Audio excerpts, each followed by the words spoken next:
Hi, I'm Beth Azor. Today I'm going to talk about renewals. Renewals that you are working for or working with for your shopping centers. I have 5 things that I consider when I'm working on renewals in my shopping centers.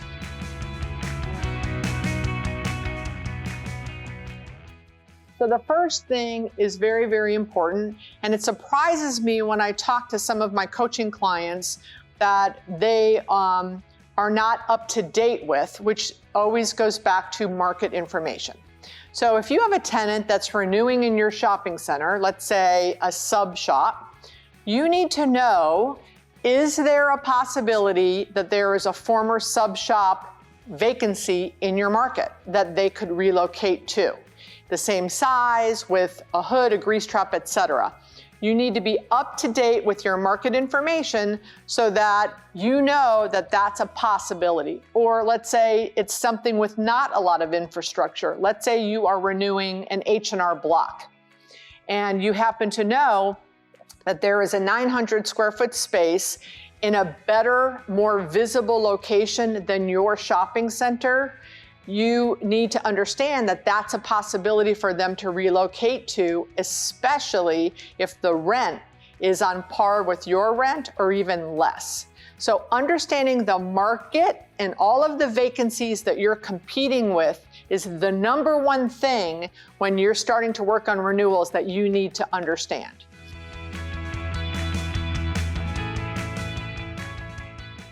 Back to what we were just talking about, infrastructure, no infrastructure.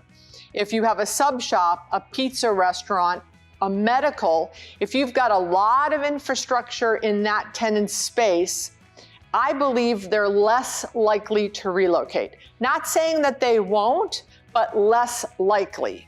So I think it's okay to start working on the renewal with them more in advance than if there was zero infrastructure, where someone could move out in a matter of a week or 2. A tenant with a lot of infrastructure cannot do that.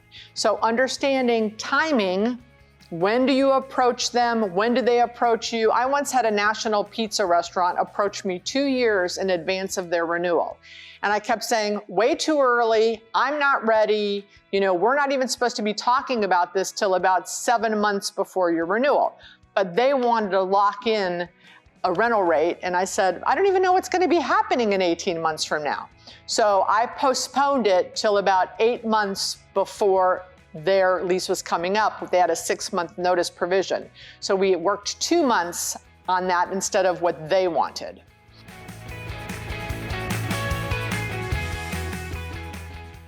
Sales reports. If your tenant reports, you need to understand how are they doing in sales and what their occupancy cost ratio is. So what percentage of rent do they pay of their sales revenue?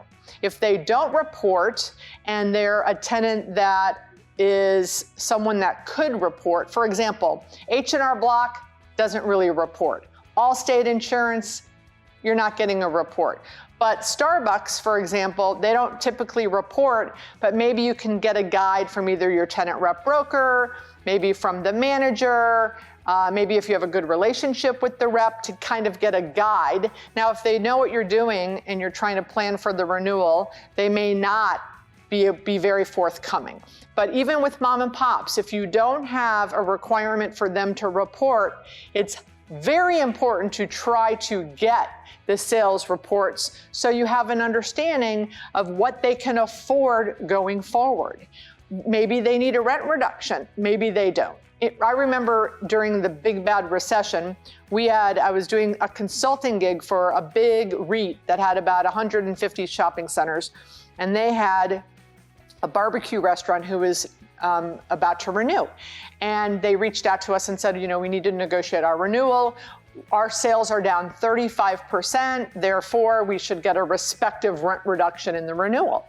So we get their sales, and it turned out they were doing about $800 a square foot in sales, and their occupancy cost was about 5.75%. way in line for health ratio, right? Now, I understand that their sales were down from the recession, but they were literally printing money before the recession. So we did not give them a rent reduction, and they renewed at a healthy increase because they were very successful. I understand that they were not happy that their sales were down, but that didn't impact their health ratio when we were creating the market rent for the market renewal.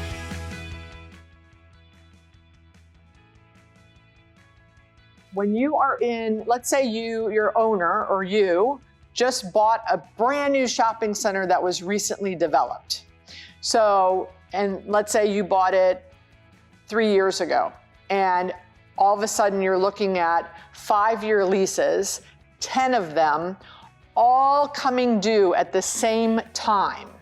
I highly recommend that what I did once, I had a Publix anchored shopping center down here in South Florida for a pension fund advisor. I had 20 leases coming up all at the same time. So what I did is I focused on the ones that had the infrastructure, the hair salons, the doctors, and the restaurants. Those are the ones I got done earlier, so that I knew that by the time it came around to doing the gift store and the tax guy, the ones that didn't have a lot of infrastructure, the majority of my renewals were completed, because no one ever wants to have 20 or 10 renewals all coming up in the same year. That's very scary.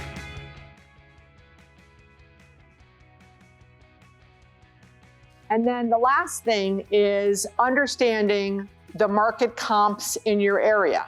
So besides just understanding where the vacancies are, it's important to also understand what the rents are and what are the amenities and the incentives that those developers and those landlords are giving to tenants. If, like again, back in the recession, there were some landlords that had not signed a lease in the prior 12 or 18 months of the shopping center being in existence.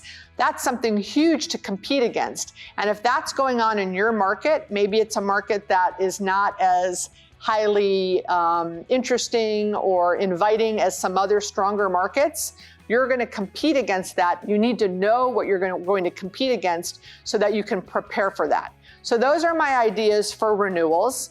I hope you got a little nugget in there that will help you. And please let me know, because I always want to hear from you guys if some of these tips help you with leasing your vacancies. Thanks. Thanks for watching the video. If you like these videos, do me a favor and hit the like and subscribe button. It really helps out the channel. If you want more of me, check me out on LinkedIn, Instagram, and Facebook.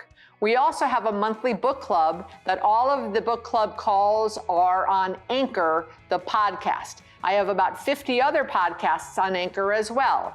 And if you're a female and want to invest, check out January 9th.